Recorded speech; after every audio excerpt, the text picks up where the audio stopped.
So we are here speaking with you just moments after you left the podium. And Paul and I have seen a number of these press conferences. It is rare when the entire first row is family, and not just family and friends, but true family, extended family as well. What did it mean when you're up there speaking to everyone and looking at that first row, and it's your immediate family, mom and dad, brother showed up as well? Yeah, he showed up because he's going to Waste Management. Let's be real right there. But he just so happened to be that we're in the same town right now. But no, it's family's everything to me. Family and these players, and like I can't fake that. I mean, it was obviously really special looking down. It was long enough that you did kind of think it was your wedding there for a minute because you had enough of the family up there. But my wife and kids, my parents, my wife's parents, who mean the world to me as well, and then obviously Matt, Bree, and their kids. So we're not a huge family, but we're a tight family, and we stick with each other. What was the first call you made? It became official. You accepted the job. Just tell us about the moment. How gratifying was it to you, and who did you start calling? So obviously my wife was at home, so she knew. Now there's a little bit of a process to get to the point where it's going to get really. You just don't know, right? I mean, there's some contracts, there's all that kind of stuff, and so the agents are a little bit nervous and stuff like that. Hey, don't tell too many people or whatnot.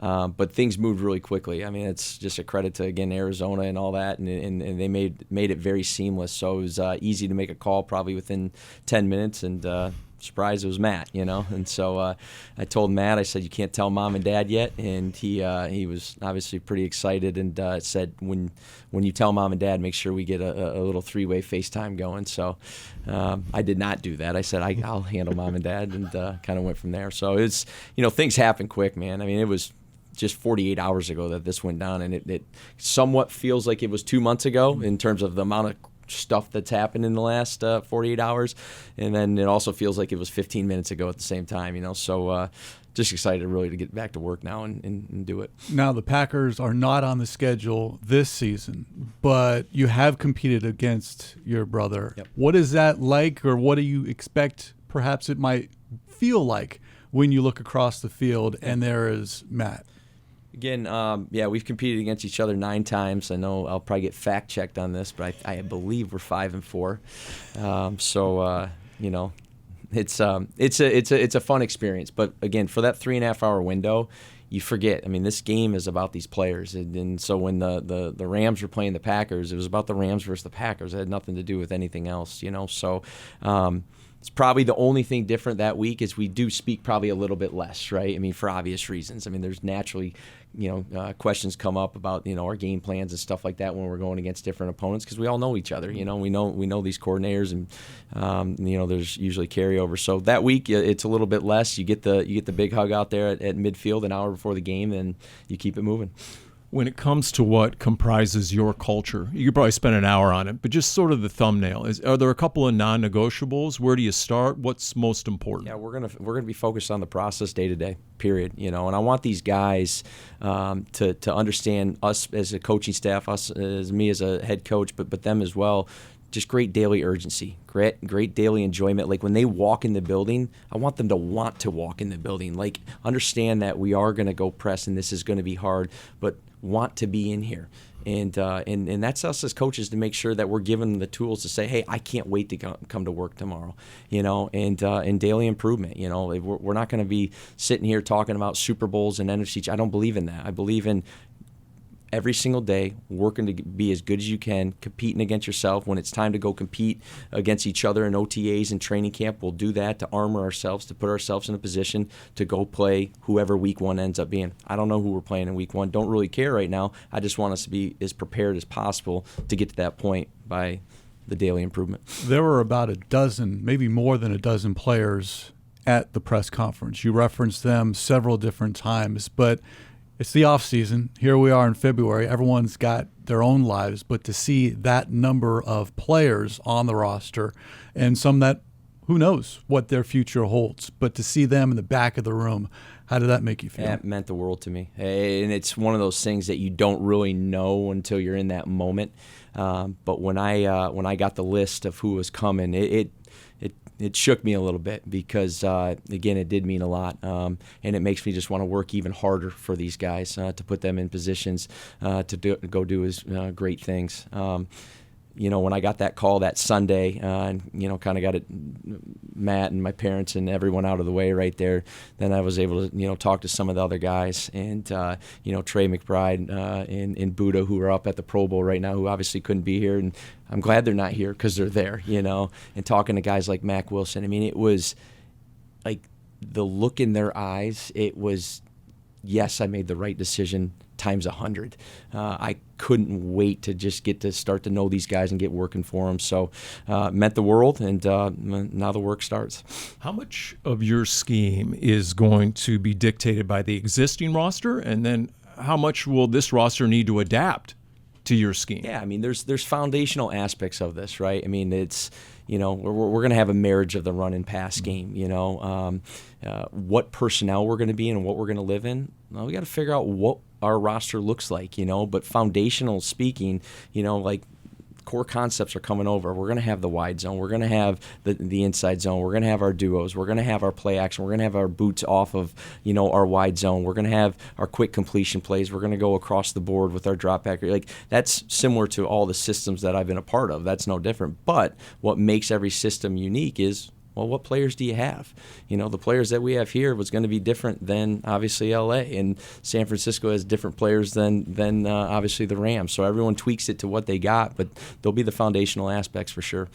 Two big influences, Kyle Shanahan and Sean McVay. Biggest lesson learned, biggest takeaway from each of them? Hey, honestly, it's urgency. Like, this league doesn't wait. We urgently but thoroughly have to go build the best staff we can. And then we urgently and thoroughly have to go build the best roster we can, and then implement said schemes, and then go practice with that same urgency to press each other to get better, So there's so many great qualities of both of those guys. Again, I've referenced it. They're better people than they are actually coaches. Sometimes you don't get to see what truly goes behind the scenes and how they are as leaders. But when you walk in those doors at both those places, you're ready to get to work. And that's a cool feeling. Like, you want to feel that way. And I want these guys, staff included, to come in and say, we're about to get better today. And it's not going to be easy, but it'll be worth it. 3 of the 4 final teams in the NFC, obviously, from the NFC West.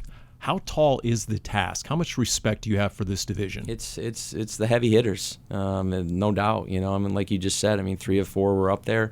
It was never easy, and guess what? It wasn't easy playing the Arizona Cardinals for years. So each year it's a little bit different. Not really worried about those 3 teams. Yeah, you double up with them. Obviously, you play them 6 of your 17 games. But again, we're worried right now about building the right people, the right staff, all right, the right roster to go compete for Week 1, whoever that happens to be.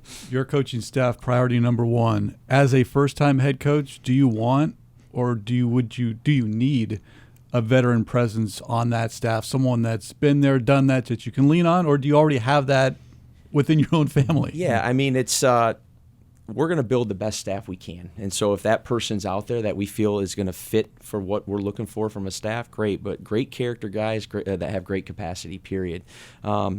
Anytime you have a guy that's gone through experience, there's nothing like experiences, God rest his soul, but Greg Knapp, had him in New York in 2021, and I didn't know Greg before that, but after the first 6 months, before, tragically he had that accident, you'd have thought we had known each other for 20 years, and what really drew me to him, he was a great person, he was a great connector, he was a great coach, but was just his experiences to be able to lean on that, So if we can find something like that, great. They're out there, but again, we got to piece together what we feel is the best for us, and we'll keep it moving from there. So much talk about Shanahan and McVay, rightfully so, but your 2 years with the Jets as OC, what was your biggest takeaway? What was most important to you, or what would you gain the most in those years? It's like anything else. What a great learning experience going there at 32 years old, with the situation that was in front of us, and there was, like Monty kind of said, I see it as net positive.